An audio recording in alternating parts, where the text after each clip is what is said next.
Imagine this. A grand, ancient court. Yeah. Everything's draped in secrecy, whispers carry real weight, and every single move, well, it's calculated risk. You've got the emperor, his top advisors, these really powerful eunuchs. Yeah. It's like they're all playing this intense game of chess, but with people's lives. It's so true. And it's not just about who's technically in charge, right? It's about who controls the story, the money, even what counts as truth. Exactly. The stakes are incredibly high. Especially in a place like the Ming Dynasty court we're looking at today. Right.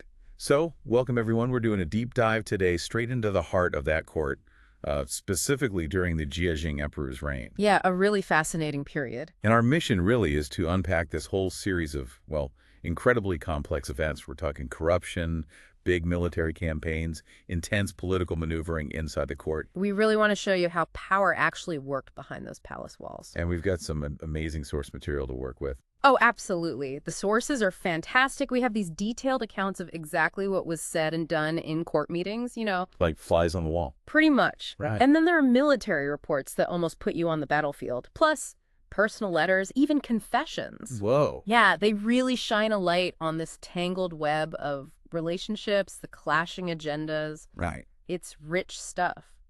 Okay, let's dive right in then. First segment, the court in motion, early maneuvers and undercurrents. And we start with a real clash, don't we? Old guard versus maybe overly ambitious newcomer. That's right. We're looking at Grand Secretary Xu Ji. He's the established figure. And this eunuch, Chen Hong. Okay. Now, Chen Hong, he's new, he's eager, maybe a bit clumsy. Clumsy how? Well, the sources say he immediately tries to grab power. He starts red marking official documents. It's like approving them without really reviewing them. Seriously? Yeah, and get this, he even sits in his superior's chair, like a major breach of protocol. Wow. Okay, that's not subtle. What's his goal? He's clearly trying to push out another powerful eunuch, Lu Fang, and, get in good with the emperor. He even tries to use the lingering influence of Yan Song, a controversial figure. It shows a certain naivete, perhaps. Or just sheer audacity, trying to skip all the rules like that? Yeah. How did Zhu Ji handle this power grab? Zhu Ji. He's known for being sharp, principled. He doesn't just yell, though. He handles it with wit. Okay. He quotes this classical poet, Han Yu. The gist is basically, look, I'm old, my hair's white, I'm fading. Playing the age card. Sort of, but it's elegant. He uses it to counter Chen Hong's whole new ways push the old ways argument. Zhu Ji's point is clear. Protocol and experience matter, not just blind ambition or trying to cozy up to people. It was a very polite but firm smackdown. Nicely done.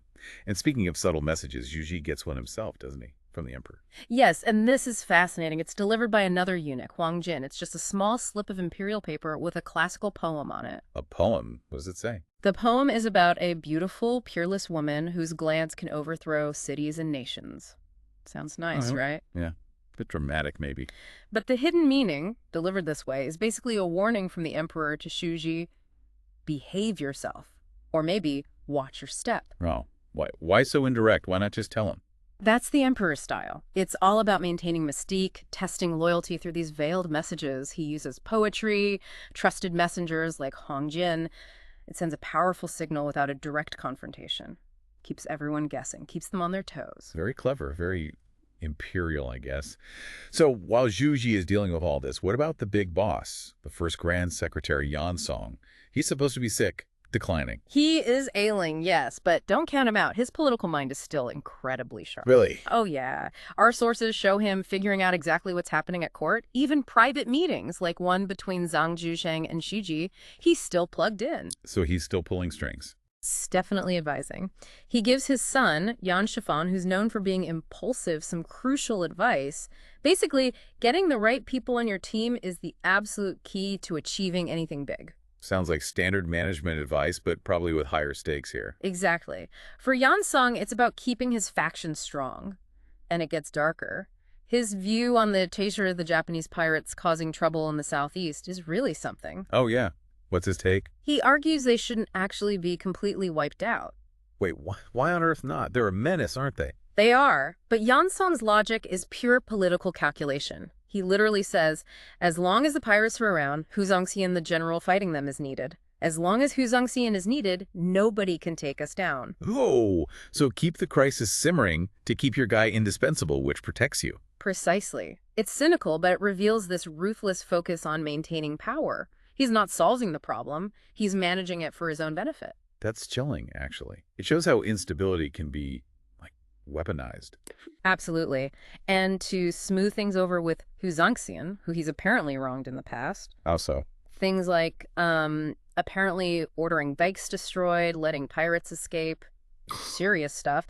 Yansong actually forces himself, or is maybe forced, to write this letter of apology to Hu. An apology from Yan Song. Yeah, sort of a reconciliation attempt, acknowledging past mistakes, all for political stability, keeping the team together, even if it means swallowing pride. It's pure pragmatism over any real morality. A masterclass in survival, maybe.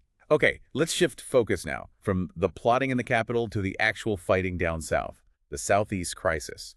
War, finance, and justice. Right, and things are intense there. We have the 8th Battle of Taizu. It's a major engagement. And Hu Zongxian, Yan Song's indispensable man, he's in the thick of it. Absolutely. The sources describe him personally leading the troops, risking cannon fire, intending to die for the country. This isn't some general sitting safely in the back. He's right there. Intense.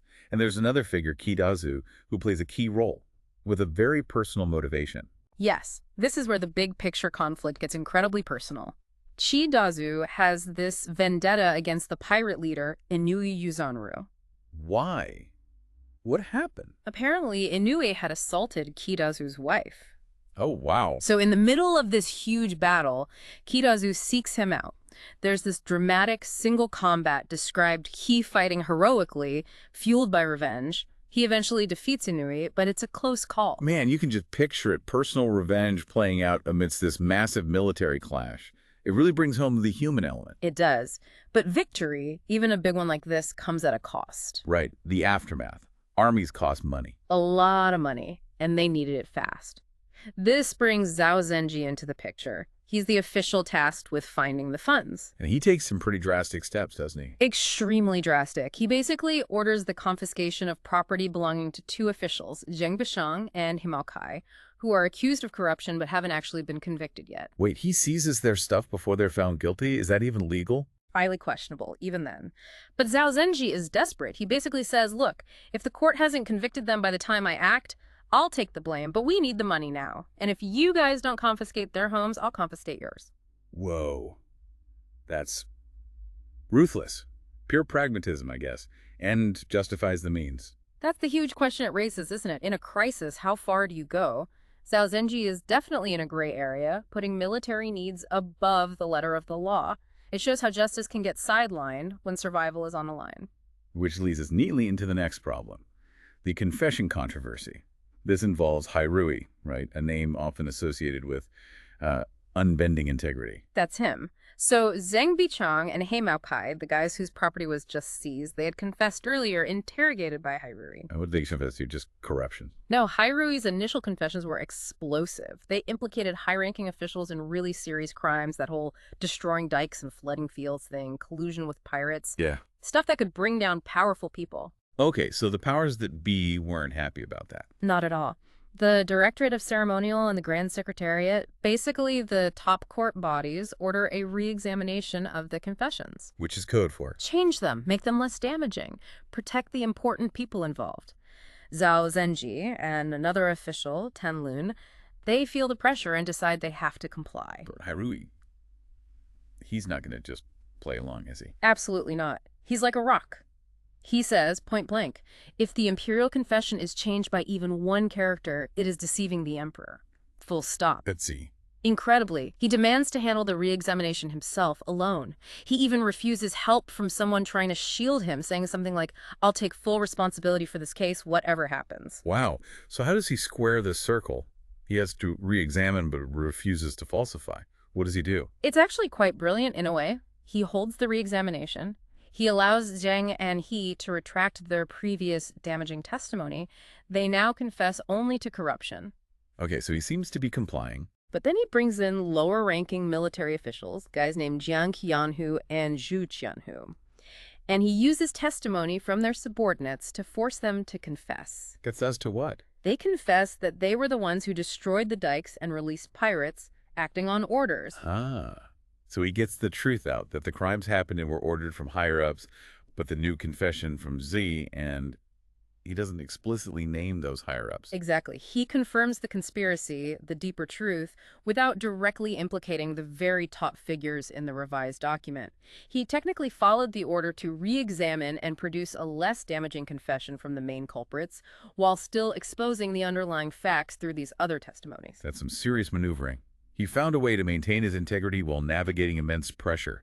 Imagine being in his shoes. Standing firm like that against the highest powers in the land, it takes extraordinary conviction. Okay, final segment. Imperial judgment. Madness, prophecy, and political compromise. This sounds dramatic. It definitely is. First, we have Yang Jinshui, another key figure arriving back in Beijing, and he's not well. What's wrong with him? He's feigning madness, Yeah. acting completely insane. Feigning. So it's an act? Why?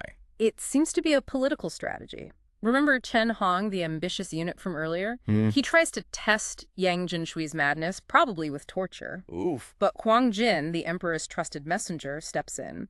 He chews out Chen Hong for his cruelty, basically saying, "Who do you think you are?" It shows Huang Jin still has clout. So why the madness act for young Jinshui? If you connect the dots, it looks like a way to protect himself, maybe others too.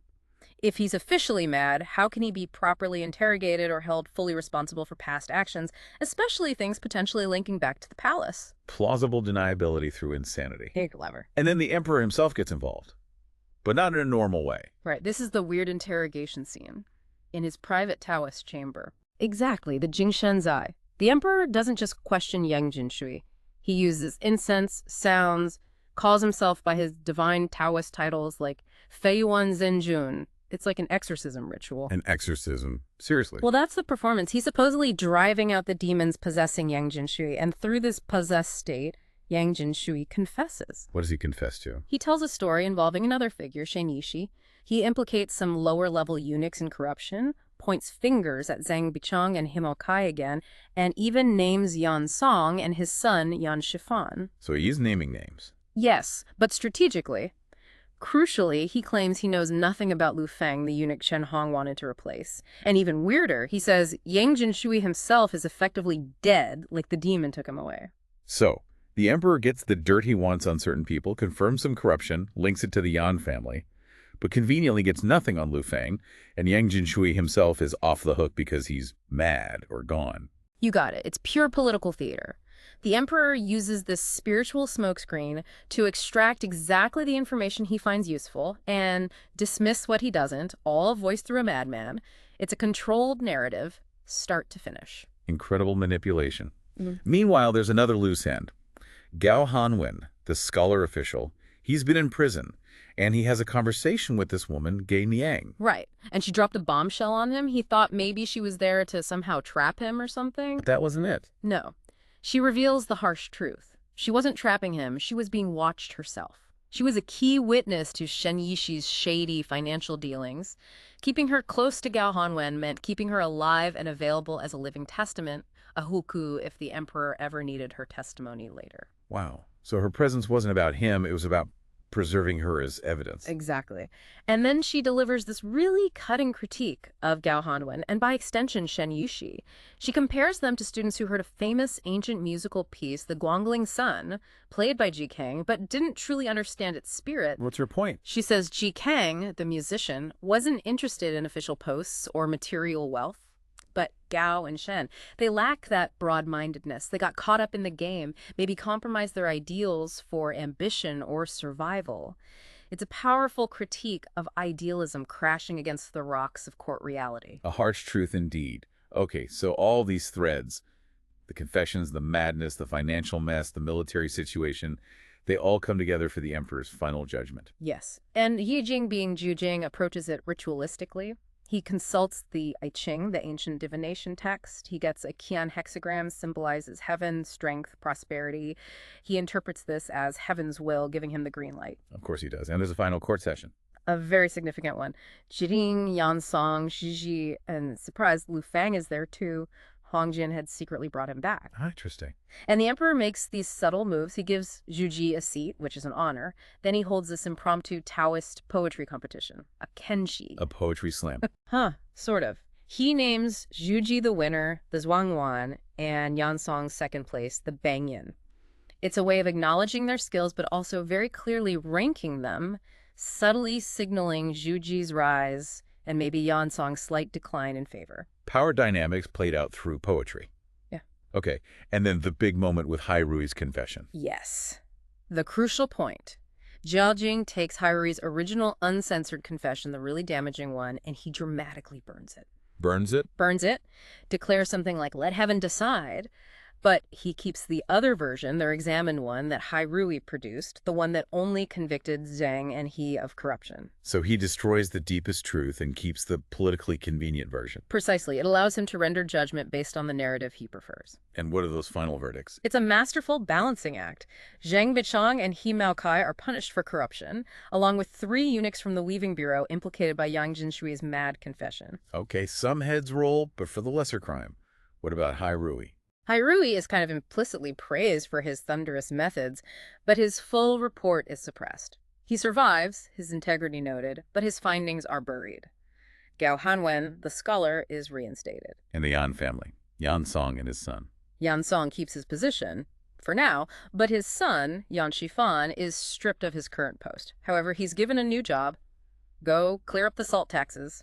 It sounds like work, but it's also a form of exile from the capital, maybe a chance to make money for the treasury and redeem himself, or fail spectacularly far from court. A clever way to sideline him without destroying him entirely. What about the military heroes? Hu Zongxian and Qi Zhiguang, another famous general, get praised. But then a final twist, likely pushed by Yan Song, a subtle suspicion of collusion with pirates is raised against Qi Dazu, the hero of Taisu with the personal vendetta. Just enough to keep the military leaders slightly off balance under scrutiny. Wow, so the emperor manages to punish some, preserve others, reward loyalty, sideline rivals, maintain stability, all while ensuring he remains completely in control.